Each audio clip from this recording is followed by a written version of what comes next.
Sebentar. Baik, saudara sekalian, saya akan memulai pembicaraan kita pagi ini dengan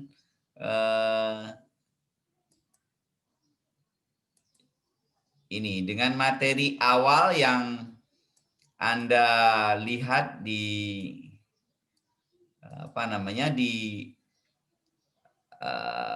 daring. Oh ya, ada yang nggak bisa masuk daring nggak ini? Dari 55 orang ini.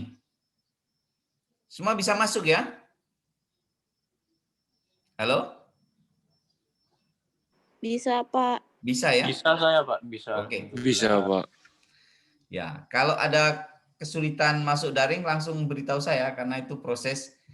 Jadi untuk sementara ini daring saya longgarkan atau kami longgarkan, tapi semakin ke sana akan kami kami tambahi materi dan isian-isiannya karena semuanya berproses. Kami juga menunggu sampai jangan terlalu membebani mahasiswa berat, tetapi juga jangan sampai mengurangi standar kita.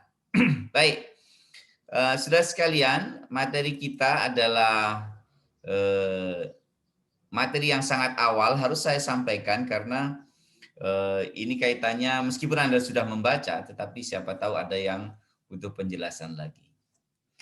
Baik, kalau Anda baca materi kita yang pertama itu, Anda akan ketemu tentang istilah diplomasi. Jadi diplomasi itu pada dasarnya itu twofold double. Jadi dia itu sebenarnya dulunya kata benda. Kata benda, kalau diplomasi sekarang kan kata benda abstrak ya. Kalau dulu itu kata benda betulan. Jadi seperti, ya ini seperti dompet kayak gini nih. Kayak dompet ini. Twofold. Isinya, kalau Anda lihat film Amerika FBI itu kan ini ada identity, ini ada polisnya. Jadi ada police identity. Nah, dulu diplomat itu juga begitu. Diplom itu artinya orang yang membawa kartu identitas. Nah, kartu identitas itu dikeluarkan atau menyatakan bahwa dia utusan raja. Dia adalah formal envoy. Maka istilahnya twofold double. Jadi ini kayak dompet begini nih. Nah, nih tunjukin gitu. Nah, jadi itu bahasa bahasa Greeknya, bahasa Yunaninya diplom. Nah, tetapi dengan perkembangan zaman yang semakin maju ya, tentu saja tidak mesti membawa dompet seperti itu. Nah, tetapi istilah diplom yang kemudian diadopsi di Prancis zaman Kardinal Richelieu itu masih mengacu pada orang yang membawa dokumen dengan status utusan resmi kerajaan atau utusan resmi satu pemerintahan. Sehingga kalau Anda ke bandara, itu diplomnya, kalau sekarang pasportnya, itu macam-macam.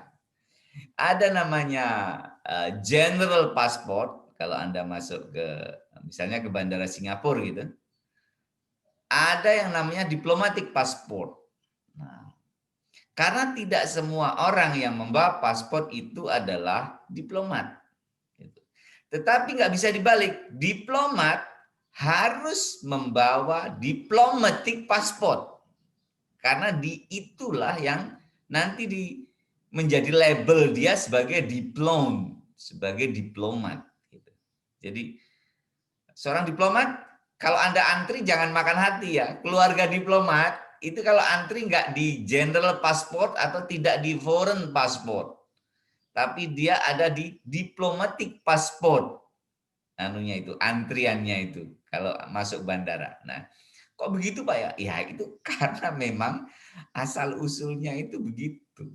Dia tanda sebagai formal envoy.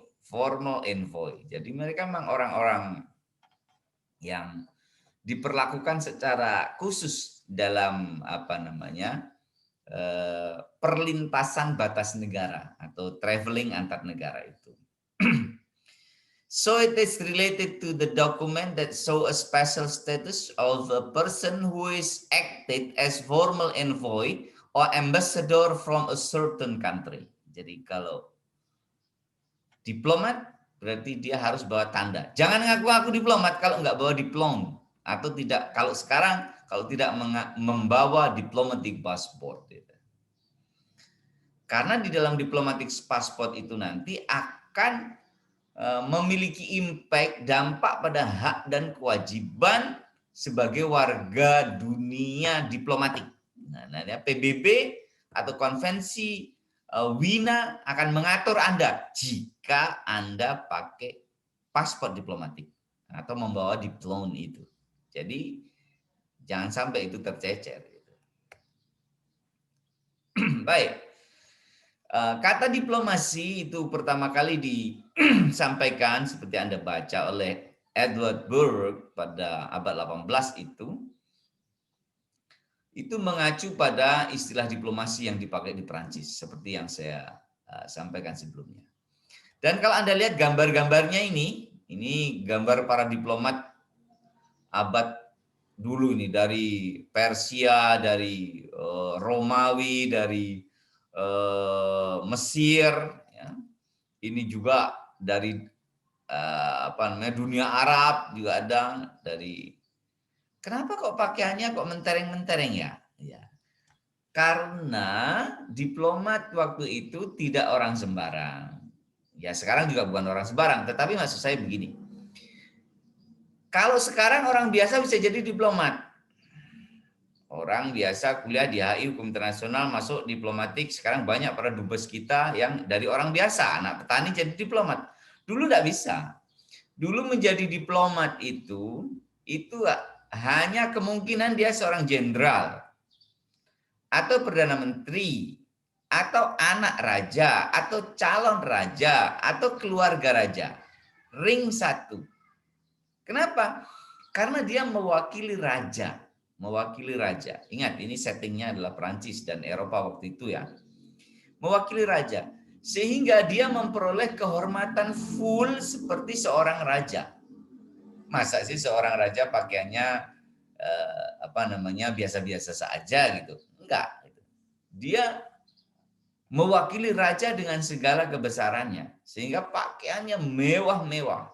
Jamuan makannya mewah. Kalau Anda sekarang ada istilah itu table manner, sebenarnya itu hanya mewarisi bagaimana para envoy atau utusan-utusan raja yang waktu itu menjadi diplomat itu dijamu oleh negara lain.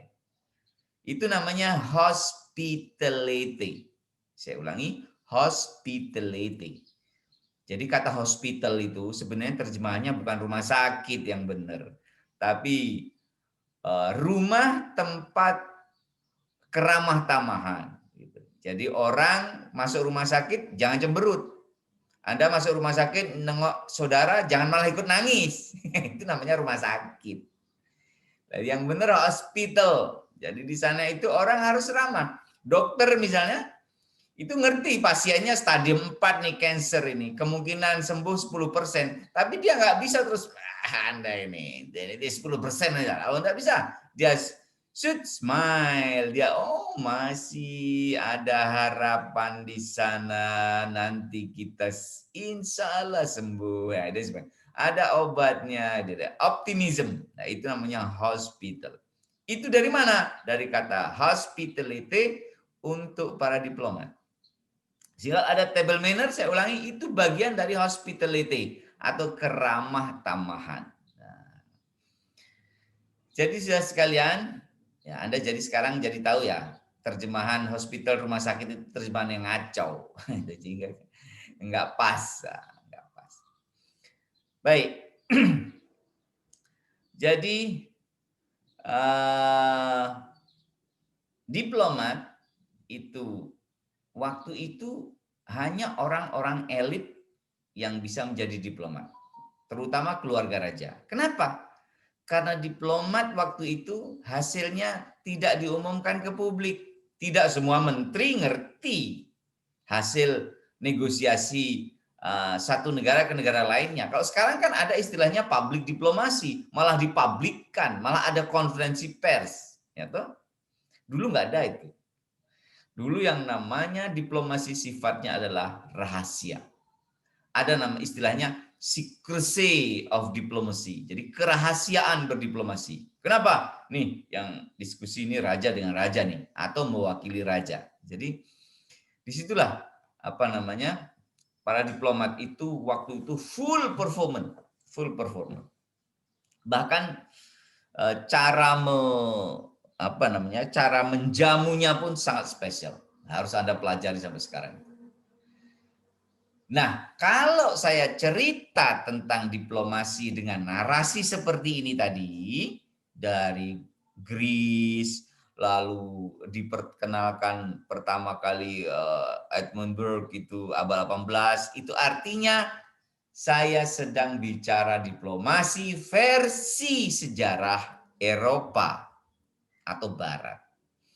Jangan pernah membayangkan di dunia lain tidak ada diplomasi. Waktu abad pertengahan Eropa masih tidur. Dunia Timur sudah gemerlapan. Di Persia, di Turki Utsmani, di India, China, Tsar Rusia, mereka sudah gemerlapan. Eropa masih tenggelam dalam sebelum Renaissance. Jadi sebenarnya diplomasi itu ada di seluruh dunia, tidak hanya yang saya ceritakan tadi. Tadi kan kata diplomasi dari versi sejarah Eropa. Di dunia yang lain banyak praktek diplomasi yang dilaksanakan. Misalnya Anda nggak bisa membayangkan, misalnya pada saat Eropa tidur abad 16 itu, tahun 1602, dan tahun 1558, utusan-utusan Turki Utsmani datang ke Nusantara dengan membawa para diplomat-diplomatnya dan jenderal-jenderalnya, sampai mendirikan Demak, mendirikan Ternate, Tidore, semuanya itu ada pekerjaan para diplomat dari Turki Utsmani. Jangan pernah membayangkan ada para sunan-sunan datang ke sini cuma datang seorang diri, pasti dimakan sama perampok-perampok dari Jawa itu. Ya, jadi mereka itu sebenarnya utusan kerajaan yang datang full dari Turki Utsmani, dibekali dengan pasukan, dibekali dengan perdagangan, sehingga ketika mereka masuk ke Jawa, itu bersalaman dengan raja-raja Jawa itu dengan gagah, bukan meminta, tetapi memberi kepada raja Jawa. Sehingga bisa masuk dengan cara yang smooth atau damai. Itu penuh diplomasi. Nah, baik. Jadi, jangan sekali-kali membayangkan cerita diplomasi itu hanya lahir dari sejarah Eropa. Tapi di setiap belahan dunia itu ada diplomasi. Kalau Anda suka atau pernah mendengar kisah Mahabharata,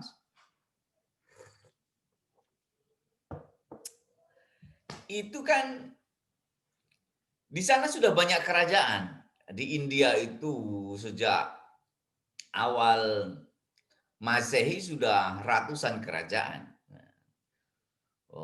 Kitab hukum internasionalnya juga sudah ada. Nah, nanti kita ceritakan cerita-ceritanya itu. Bagaimana Mahabharata itu mau terjadi, itu juga banyak utusan-utusan. Sampai diplomat terakhirnya kan Krishna. Ya kan? Makanya kalau nanti Anda searching di Google ada istilah Krishna Duta. Duta itu artinya duta besar, utusan. Caraka, dalam bahasa India namanya caraka. Atau duta. Nah, kalau duta itu besar, artinya utusan diplomat gitu lah. Kalau caraka itu utusan. Nah, jadi makanya kalau di Kementerian Luar Negeri ada istilahnya caraka. Caraka itu apa? Diplomat, utusan. Tetapi tidak hanya duta besar, tapi semua utusan, maka namanya caraka. Kalau duta itu memang duta besar, ambassador. Baik, jadi praktek diplomasi tidak hanya dilaksanakan di Eropa saja, tapi juga di belahan dunia yang lain. Begitu. Baik, ini malah saya ambilkan cerita Kautilya. Kautilya ini seorang santri dulu ini, santri Hindu calon Brahmana. Beliau ini ahli before Christ. Coba bayangkan, sebelum Masehi. Ini ada Chanakya atau santri India yang akhirnya karena saking pintarnya dia menjadi filosof, menjadi penasihat raja, menjadi perdana menteri, mensupport emperor yang baru namanya Chandragupta. Ya, bayangkan dia mendesain sebuah kerajaan baru. Dia sadar dia bukan wilayahnya dia itu menjadi rajanya, tetapi dia yang berada di baliknya. Namanya adalah Kautilya. Dia dari wangsa Brahmin atau Brahmana. Dia bisa dikatakan dia sebagai penulis buku yang produktif. Dia adalah profesor awal dari politik secara empirik ya. Jadi politik yang ada ukuran-ukurannya. Dia ahli politik dan ekonomi sekalian. Jadi kalau sekarang ekonomi internasional. Beliau ini, Chanakya ini, ingat 350 tahun sebelum Nabi Isa. Dia mendirikan sekolah tinggi yang namanya mahasiswa. Jadi mahasiswa itu ya dari Chanakya ini.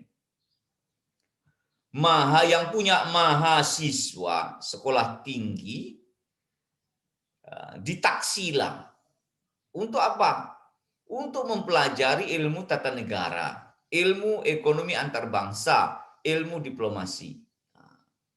Bahkan dia mengarang bukunya namanya Arthasastra, yang di dalamnya memuat hal-hal yang pembelajaran tentang the art of diplomacy dan tata negara yang lain antar bangsa.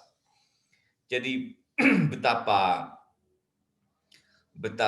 luar biasanya. Dan nanti kalau Anda belajar teori HI realis, kemarin saya beri ini file buku saya yang ini ya. Nanti Anda pelajari di bagian pertama dulu. Nanti di situ ada realisme. Chanakya ini juga pengajar realisme politik. Bagaimana dia akan mempersiapkan perdamaian itu harus dengan bersiap untuk berperang. Jadi negosiasi akan dihormati kalau kita punya kesiapan perang. Niat kita tidak akan membasmi atau tidak akan berperang. Tapi kalau musuh Anda melihat Anda tidak siap berperang, maka negosiasi Anda itu akan gagal. Kenapa? Anda akan dianggap lemah. Jadi ketika kita mengajak negosiasi, musuh kita, lawan kita harus mempersepsikan kita bahwa kita ini kuat. Lalu kita mengajak diplomasi sebagai kebaikan. Tapi kalau musuh kita mempersepsikan kita lemah, lalu kita negosiasi, musuh kita akan gebuk kita. Itu ajarannya Chanakya dalam realisme politik.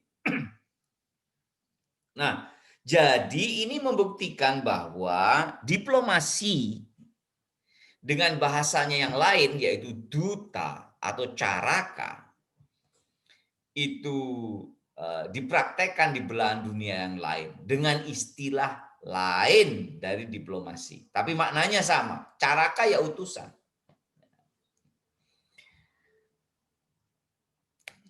Di dunia Arab bagaimana Pak? Ya ada, sama saja. Lalu untuk ke dunia Arab nanti khusus saya akan membahasnya dalam salah satu pertemuan kita. Lalu bagaimana dengan pengertian diplomasi yang sekarang ini dipelajari di hubungan internasional. Secara standar, Anda buka buku pengantar diplomasi yang manapun, itu akan ketemu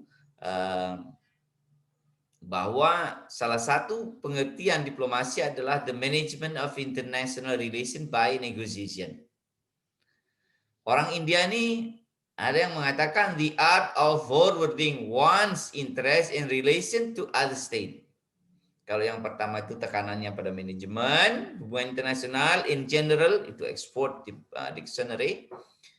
Tapi kalau jangan khawatir, nanti Anda masuk lagi kalau ini ada apa namanya? Kalau nanti putus, Anda entry lagi. Oke, don't worry.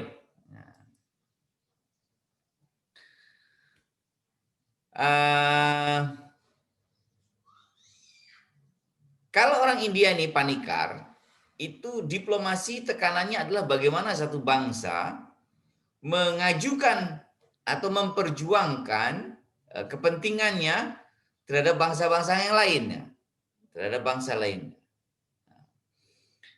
tanpa berperang, Jadi tujuannya adalah peace, peace effort, cara-cara damai. Kemudian ada dikatakan juga ini dari Rasset and Starr, a means by which a state directly influence other. Ini bagaimana mempengaruhi negara lain. Jadi kalau pertama itu bagaimana manajemen internasional, yang kedua bagaimana kepentingan kita bisa diperjuangkan, yang ketiga ini bagaimana mempengaruhi negara lain. Nah, ini soal perbedaan perspektif. Tiga-tiganya saya kira masuk akal semua dan saling melengkapi. Loh Pak, jadi diplomasi itu bagaimana Pak? Ya diplomasi itu ya kegiatan yang wilayahnya mencakup manajemen internasional, memperjuangkan interest tanpa perang, dan juga bagaimana cara atau seni kita mempengaruhi negara lain. Itu bagian dari apa yang disebut diplomasi saat ini.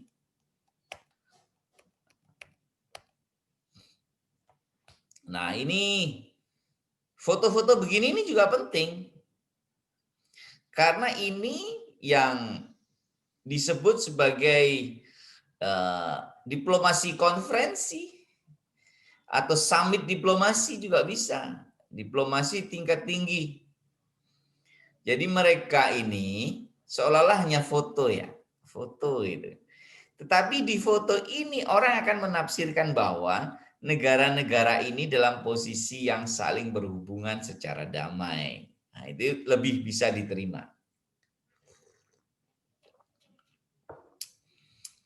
Pesan kepada publik internasional adalah kami sedang bekerja sama memperjuangkan Anda, wahai rakyat dunia.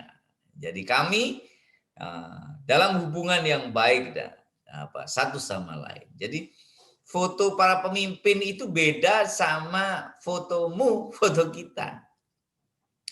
Selfie-nya para pemimpin itu memiliki message kepada publik.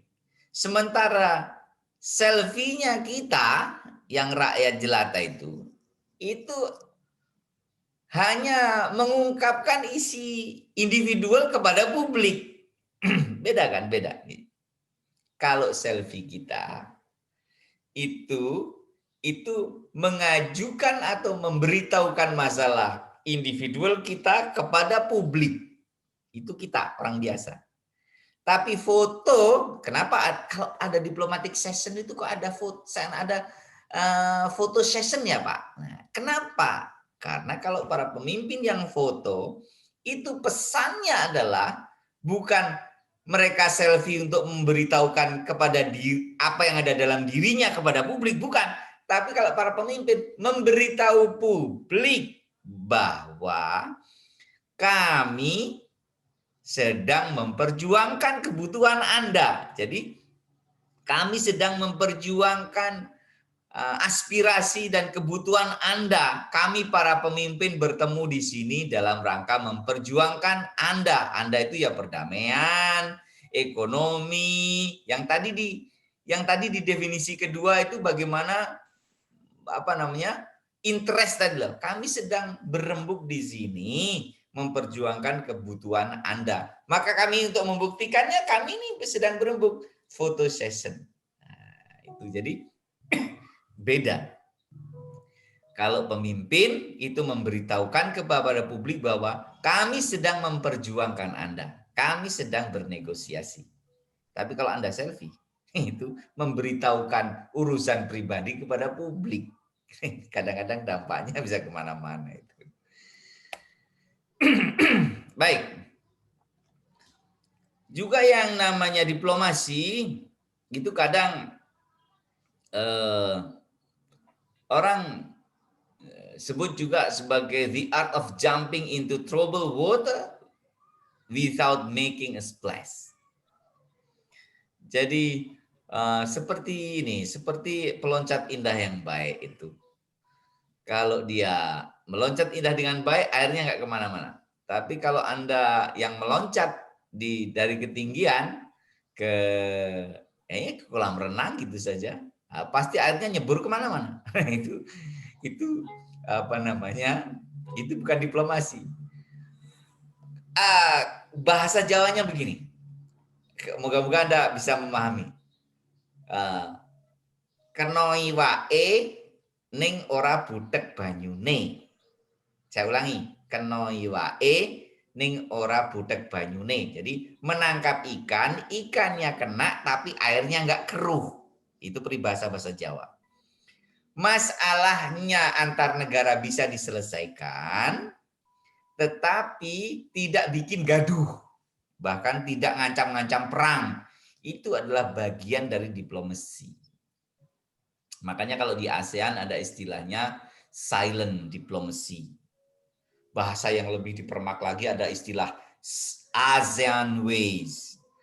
Cara ASEAN. Apa ASEAN ways? What is ASEAN ways? ASEAN ways is the art of jumping into troubled water without making splash. Jadi kira-kira begitu. Jadi ASEAN Ways itu bagaimana menyelesaikan masalah-masalah perbatasan. Kita kan ada masalah di perbatasan dengan beberapa saat yang lalu dengan Malaysia, dengan Andaman itu India. India itu di kita ada masalah itu di sebelah baratnya Aceh itu kan ada Pulau Andaman itu. Di India punya cerita itu. Meskipun jauh banget itu dari India. Itu diplomasinya itu pakai ekspor impor kelapa karena dia kepulauan, nilainya kurang kelapa ekspor dari Aceh. Itu cara bagaimana sesuatu yang kalau tidak hati-hati bisa mengarah ke military action, tetapi bagaimana itu bisa kita selesaikan tanpa bikin gaduh internationally. Ya, jadi diplomasi itu juga bagian dari seni bagaimana menyelesaikan masalah internasional dengan tidak gaduh.